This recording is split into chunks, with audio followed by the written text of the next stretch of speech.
सर्वांना जय भीम महाराष्ट्र. एस रविराज रवींद्र चांगो शिंदे. आज 11 एप्रिल 2026.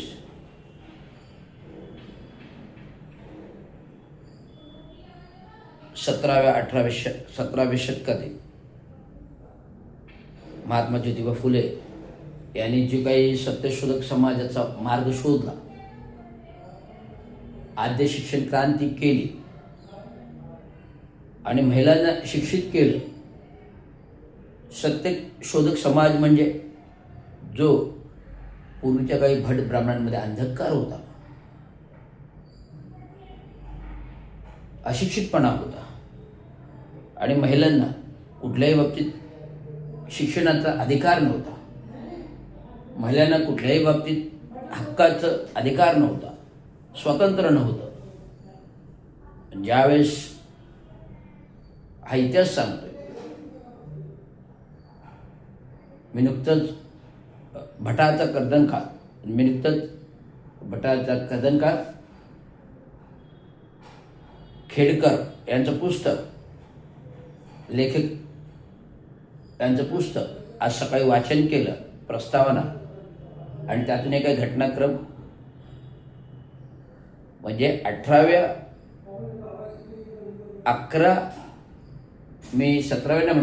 शतकातली ही गोष्ट आहे. म्हणजे 11 एप्रिल 1827 रोजी महात्मा ज्योतिबांचा जन्म आहे आणि त्यांच्या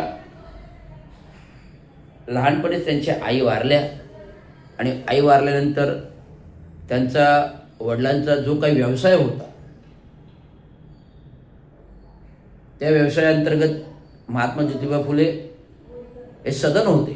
महात्मा ज्योतिबा फुले सदन होते आणि ही व्यक्ती महात्मा ज्योतिबा फुले महान पुरुष 11 एप्रिल 1827 रोजी जन्म झाला. एवढी प्रगल्भ बुद्धिमत्ता होती, जे पहिले शाळेत गेले, जेव्हा त्यांनी मुळाक्षर शिकायला तर त्यांना आनंद झाला. आणि त्यांचे जे हिशोब लिहिणारा जो कारकून ठेवला होता, तो कारकून जेव्हा महात्मा ज्योतिबा फुले शिकू लागले, मुळाक्षर ओळखू लागले, हिशोब आकडेवारी समजू लागली, तेव्हा त्या कारकुनाला वाटलं, जर महात्मा ज्योतिबा फुले शिकले, लहानपणी शिकले, तर आपली नोकरी जाईल. त्यामुळे त्यांनी शिक्षणाबाबत उलटसुलट कान भरवणे केले की शिक्षणामुळे लोक बिघडतात, असे नाना तऱ्हेचे पैलू महात्मा ज्योतिबा फुलांना सांगून त्यांना शिक्षणापासून परावृत्त केले. वय वर्ष 14 मध्ये त्यांची गाठभेट एका मुस्लिमाबरोबर झाली.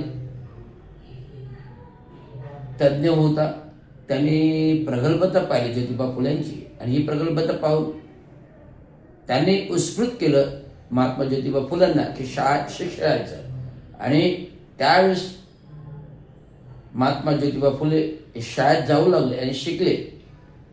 आणि शिकल्यानंतर जे काही त्यांनी क्रांती केली, सत्यशोधक समाजातील अंधकार, बायकांना डावळलेले अधिकार, ही जाणीव आणि जे भीषण अस्पृश्यता लोकांना पाणी पिण्यापासून परावृत्त करत होते, तर अशा प्रकारचं महात्मा ज्योतिबा शिकल्यानंतर सत्यशोधक समाजाला शोधायला लागले आणि अस्पृश्यता जिथे पाणी पिलं जात नव्हतं, त्यांनी आपल्या विरुद्ध पाणी पिण्यासाठी अस्पृश्यतांना दिले.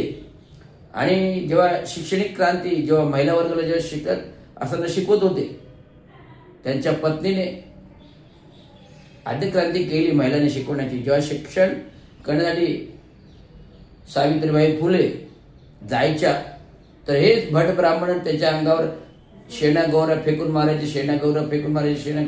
परंतु त्या शेणागौराला न जुमानता त्यांनी आपली क्रांती अबाधित चालू ठेवली.